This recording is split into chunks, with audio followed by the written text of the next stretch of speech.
Carlos Eduardo Mansur, começo contigo. Primeiro tempo foi um massacre do Flamengo em cima do Fluminense. No segundo tempo, quando aparentava que ia ter jogo, o Fluminense dava a impressão de que tinha equilibrado o jogo, veio a expulsão e aí qualquer chance de uma reação do Fluminense foi por água abaixo. Quais as suas impressões desse primeiro jogo, Mansur? Boa noite. Boa noite, Felipe. Boa noite, Paulo Nunes. Boa noite a todo mundo que assiste o Troca. Bom, primeiro assim, o resultado ele é absolutamente justo e se a gente pensar no que foi o jogo como um todo, criação de oportunidades, ele talvez seja até pequeno. O primeiro tempo já poderia ter terminado 2-0 e não seria nada fora do normal porque foi o jogo. Agora, a partir daí é preciso dividir o jogo em pelo menos 3 momentos para mim. O primeiro tempo inteiro, que é um domínio absoluto do Flamengo, o Flamengo conseguia pressionar o Fluminense de uma maneira que fazia com que a saída de bola não funcionasse, o Flamengo fazia o jogo acontecer no campo ofensivo e, principalmente, a sensação era muito nítida de que a opção do Fernando Diniz por escalação para a substituição do André não tinha funcionado. O Fluminense não tinha consistência no centro do campo para tentar enfrentar o Flamengo e duelar no nível de intensidade que o jogo pedia. Vem o segundo tempo e a gente tem 15 minutos com a sensação de que outro jogo se apresentava. O Lima tinha substituído o Ganso por lesão com 3 minutos desse segundo tempo. O Fluminense parecia um pouco mais sólido e parecia que havia um outro jogo. Tanto que o Fluminense tinha finalizado uma vez no primeiro tempo inteiro. Teve pelo menos 5 finalizações na parte inicial do segundo. Parecia que um outro jogo se desenhava. Aí o Thiago Santos dá aquela entrada no Cebolinha e aí o jogo vira o Fluminense tentando sair do Maracanã com a menor desvantagem possível e o Flamengo com a sensação de que poderia construir uma vantagem quase definitiva para o confronto. Sai com um 2-0, com a classificação bem encaminhada, mas não com a eliminatória fechada. Para aquele torcedor do Fluminense que ficou com a esperança de acontecer o mesmo do ano passado, né? Ano passado a vantagem do Flamengo no primeiro jogo foi de 1-0. O gol do Pedro mudou a situação. Exatamente. O segundo gol deixou a situação bem mais complicada. Agora, Paulo, tenho a impressão de que o 2-0 ficou barato para o que foi o jogo. 2-0 foi um placar que, para mim, não mostrou o que foi o jogo. Poderia ter sido mais. Principalmente pelo primeiro tempo, onde a diferença foi enorme e o Flamengo criou muitas oportunidades para fazer o gol. Fosse mais preciso nas finalizações, teria ampliado o marcador e tornado o jogo praticamente, um mero amistoso, o jogo da volta. Por que o Flamengo conseguiu fazer apenas 2-0, tamanho o volume que teve contra esse Fluminense? Paulo, boa noite. Bem-vindo ao Troca. Boa noite, Felipe. Apenas entre aspas, né? Pois é. Apenas entre aspas, né, Paulo? Mas eu tô assim, eu começo o meu comentário a respeito desse time do Tite, né? De como ele é sólido, de como ele é consistente. É uma equipe, como ele gosta muito de falar, equilibrada. E eu acho que esse equilíbrio diminuiu o ímpeto do Flamengo para fazer mais gols, além dos gols perdidos, né? Você falou 2-0, mas a probabilidade era para ter, no mínimo, ter saído com 5-0 aí, dentro do 5-1, vamos dizer, para aquela finalização do Diego Barbosa no primeiro tempo, que ele bate mal. Mas o Flamengo, mesmo no momento em que o Fluminense, né, com a entrada do Lima, né, organizou mais no meio-campo, organizou mais a equipe taticamente. Mesmo nesse momento ruim do Flamengo, o Flamengo conseguiu chegar também ao gol adversário. Então, assim, eu vejo um Flamengo se encontrando muito no aspecto, né, defensivo, que é uma ideia muito clara que o Tite gosta, que trabalha em cima disso. Mas vejo um Flamengo agora evoluindo demais no setor ofensivo. O De La Cruz hoje fez um jogo que me chamou muita atenção, porque além da dinâmica, da diferença da dinâmica que ele entrega, os passes dele, cara, 80%, 90% é pra frente. Com as duas pernas, com as duas pernas. Então, assim, ele acelera. Quando você acha que ele vai ajeitar o corpo pra dar o passe de direita, ele acelera com a canhotinha dele e é só passe difícil. Passe que você vai quebrando a primeira linha e a segunda pra chegar ou no Pedro, ou no Arrascaeta, ou no próprio Cebolinha. Então, assim, eu acho que o Tite vai encontrando um meio campo, além da consistência que ele gosta, versátil. Um meio campo que defende né, bem, mas que chega muito rápido ao gol adversário. Eu vi o Flamengo hoje, não sei se o Mansur concorda comigo, mas com uma ideia muito clara de quando tem a bola, ele chega muito rápido no gol adversário. Né? Antes você tinha um Flamengo que... Eu vou levantar a bola. Eu ia te dar esse trabalho. Ele não ter que se abaixar, dar dor nas costas. Antes você tinha um Flamengo que circulava a bola de um lado para o outro, buscando espaço, que também é um Flamengo com essa qualidade.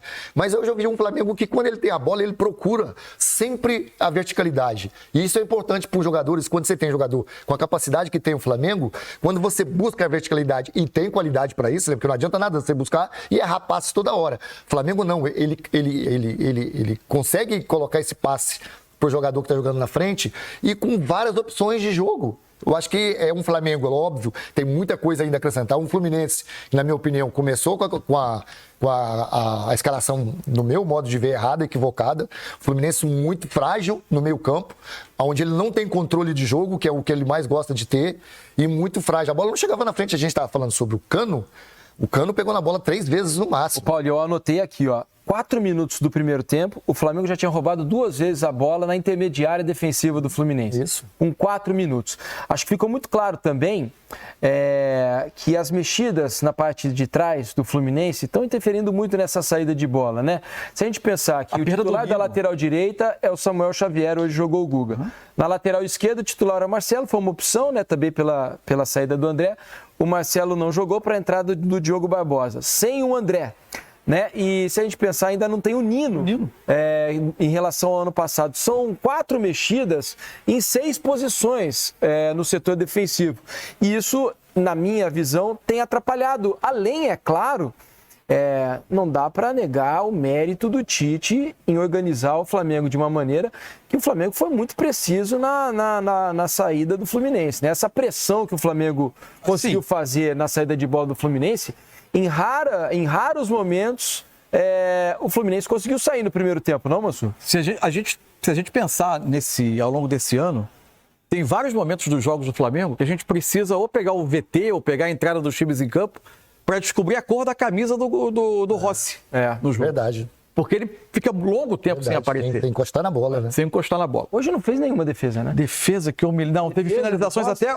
No início do segundo tempo, teve finalizações com perigo que vão fora. No gol... Mas a gente está debatendo a eficácia defensiva, é evidente que se você permitir uma finalização perigosa, é porque em algum momento o Fluminense conseguiu chegar. Mas o fato é que o Flamengo melhorou barbaramente a sua pressão no campo ofensivo. Hoje o Flamengo bloqueava a possibilidade do Fluminense sair por dentro, pelo meio. Então, quem viesse a receber os meios do Fluminense, que viessem receber a bola, recebiam muito pressionados também e com passe em geral imperfeito. O Flamengo, por isso, recuperava muita bola no campo de ataque. Quando o Fluminense tentava fazer a saída pelo lado, o Flamengo imprensava contra a linha lateral e forçava praticamente que o Fluminense se desfizesse da bola. Isso melhorou muito. Quando o Flamengo defende mais atrás, ele hoje tem um comportamento também da última linha de 4 homens, da linha de meias, muito mais equilibrado. Para mim, funciona melhor com o De La Cruz como segundo volante do que funcionava com o Gerson como segundo volante. Isso é um ponto também que vai ser debatido talvez mais adiante, eventualmente, quando o Gerson retornar do seu problema de saúde, né, que é uma questão um pouco mais demorada. Enfim, tudo isso impactou demais o jogo do primeiro tempo, mas impactou muito que o Fluminense não conseguia responder a essas questões pela característica dos seus jogadores em campo. Quando o Fluminense tentava, eventualmente, ele pressionar a saída de bola do Flamengo, ele tinha Cano e Ganso como os 2 primeiros homens mais adiantados, que já não são espetaculares homens de pressão por característica, e por trás deles aparecia o Renato Augusto, que estava com muita dificuldade de se achar no jogo. Tanto de se achar em termos de posição e como de sustentar o ritmo do jogo. E o Flamengo, então, saía dali com muita facilidade. Então, era muito difícil para o Fluminense, no primeiro tempo, tentar equiparar o jogo. Não sei o que aconteceria no segundo tempo. O Fluminense volta com a mesma formação. Eu até brinquei com o Paulo Nunes no intervalo sobre a discussão de intensidade. Ele volta quase dobrando a aposta, né? Porque a única mexida é o Marcelo no lugar do Diogo Barbosa. Só que aí, com 3 minutos, acontece a mudança porque ele precisa tirar o Ganso e coloca o Lima. Eu achei que ali o Fluminense ganhou consistência. Porque a pressão era um pouco mais sustentada por trás, porque o Marcelo e o Lima conseguiam vir por trás dos homens de frente, ajudando essa pressão para o time não se espaçar tanto. O Flamengo tinha um pouco mais de desconforto, o Flamengo já não pressionava tanto no início do segundo tempo lá na frente.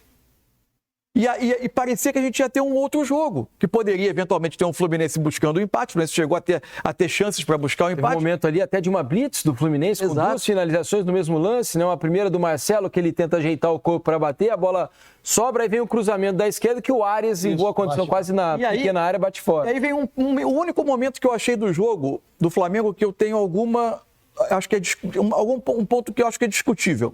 De todos os méritos do Flamengo nesse jogo, o que ele fez sem bola, o pouco que ele permitiu ao Fluminense, o que ele criou no primeiro tempo, o que ele criou no final, a última bola do Pedro podia ter praticamente matado esse confronto.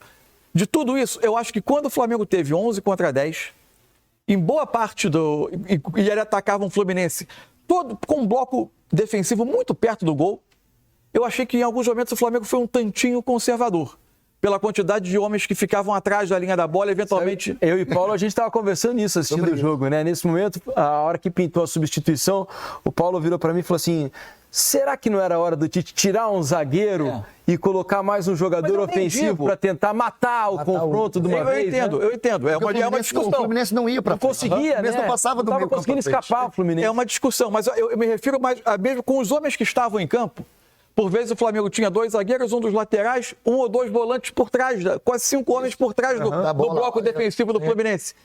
E dava um jogo muito seguro, a bola não voltava para o campo do Flamengo, mas eventualmente podia ser um pouco mais agressivo. Terminou construindo até oportunidades, faz o segundo gol numa bola que é originada de uma bola parada, né, de uma cobrança de escanteio. E depois poderia ter feito mais.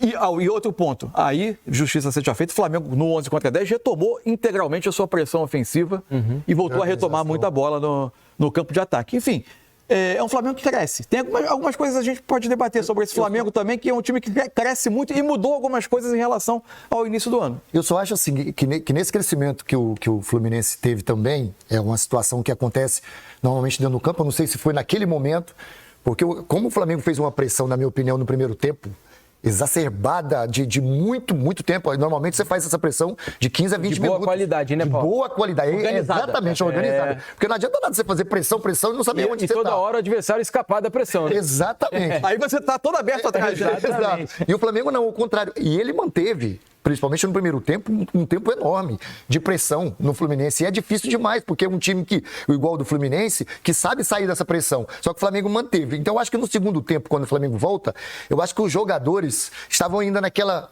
coisa de respirar, né? De vamos acalmar agora primeiro, depois a gente faz a pressão de novo. E aí o Fluminense também teve, né, com a entrada do Lima, uma organização melhor. Agora, você falou uma questão do Renato Augusto. O Renato Augusto, no primeiro tempo, eu procurei ele a todo momento. Ele não achava na marcação, não se encontrava com a bola. Quando ele estava do lado direito, a bola estava do lado esquerdo e ele correndo atrás da bola. Dava nítido que chegou um momento que ele balançou a cabeça assim, tipo, eu não estou me encontrando, eu não sei o que eu estou fazendo aqui, eu tô preso. E aí quando a gente fala, mas o Flamengo fez isso tudo porque o Fluminense estava com um jogador a menos. Aí a gente tem que pensar do tamanho do Flamengo, porque o Fluminense, com um jogador a menos, contra a LDU virou jogo. Aí você vê a discrepância de times. Um time que é organizado, forte, né, como é o do Flamengo, e um time que era da LDU. Claro. Só um detalhe sobre o Renato Augusto, me pareceu uma cartada ousada fazer dele quase um segundo homem de meio hoje, né? Na saída do Ganso, quando ele vai passar por uma função mais adiantada, em que ele poderia até, com o Fluminense crescendo no jogo, ter um impacto no jogo. Por isso que o lance do Thiago Santos, para mim... matou o jogo. Não estou dizendo... Obviamente, o Flamengo foi bastante claro e muito claramente superior ao Fluminense no jogo. Mas o jogo poderia estar mudando de cara naquele momento. Ele corta o enredo do jogo de uma maneira muito... E corta o tornozelo. Além disso, o Renato Augusto poderia eventualmente passar a ter uma participação mais confortável para ele no jogo. Durou 15 minutos. Ele como um homem mais avançado, né? E tem uma impressão... Acho que o Thiago Santos foi afobado no lance, porque primeiro que ele erra o passe, fez, né? Tudo bem, mas faz parte do jogo nesse aspecto, né? A minha questão ele erra o passe e tal. A hora que ele percebe que talvez não fosse chegar, ele podia ter acompanhado o Cebolinha e o levado para a linha de fundo. Leva para a linha de fundo, vai cercando. Vai cercando por dentro, né, para tentar evitar o choque ali, né? Porque ele correu muito risco e acabou confiando na velocidade dele, acho que ele acreditou que ele fosse chegar antes do que o Cebolinha foi mais rápido, ele acabou pegando o atacante adora. O atacante, quando ele dá um tapinha, o primeiro tapa, Às vezes o atacante até Ele já diminui, sabe, ele já né? sabe. Já Ele sabe. precisa só dar um toquinho e pular. Só que, por exemplo, o Cebolinha não queria ser acertado daquele jeito. Tanto que ele tenta. Quando o pé pega, o pé do Cebolinha Ainda tá no tá no alto. chão, né? Não, tá, Tá quase no chão. Quase no chão. Porque tá no chão, um abraço. E o que surpreendeu foi o árbitro não ter expulsado, né?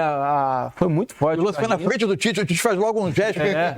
Ele tinha certeza que o árbitro iria expulsar. Olha a cara do Tite quando sobe o cartão amarelo. Acho que até o Thiago No Santos... primeiro replay estava nítido que o juiz, ao rever o lance, ia mudar a O marcação. Thiago não reclama de nada lá. O Thiago não reclama de nada. Agora, Boa tarde, nação rubro-negra! Eu tô chegando com tudo nesse domingão para atualizar vocês sobre as últimas notícias do nosso Flamengo. E nação, como é bom ganhar do Fluminense de uma forma sólida, de uma forma sensacional, como o Flamengo ganhou neste sábado. Eu nunca mais tinha visto o Flamengo ganhar de um adversário com a superioridade assim gigantesca como ganhou do Fluminense. Foi um avalanche para cima da zaga tricolor.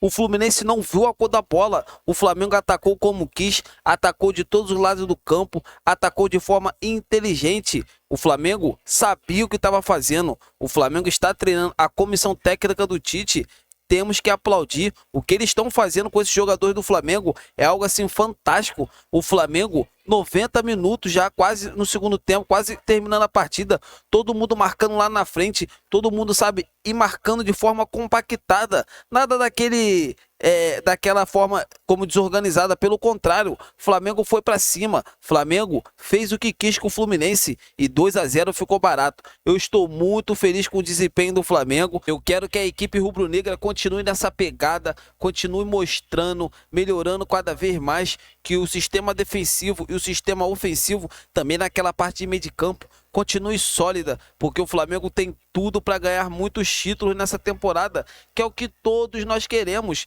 Vocês concordam, nação? Quero ouvir a opinião de todos vocês. Para vocês, quem foi o craque da partida? Foi o Arrascaeta? Foi o De La Cruz? Foi o Pedro? Foi o Cebolinha? Foi o Luiz Araújo? Quem foi? Foi os zagueiros? Comentem aqui abaixo. Vamos estar debatendo sobre esse grande assunto, nação. Então é isso, galera. Eu tô indo nessa. Saudações rubro-negras. A qualquer momento estarei de volta. Fiquem com Deus!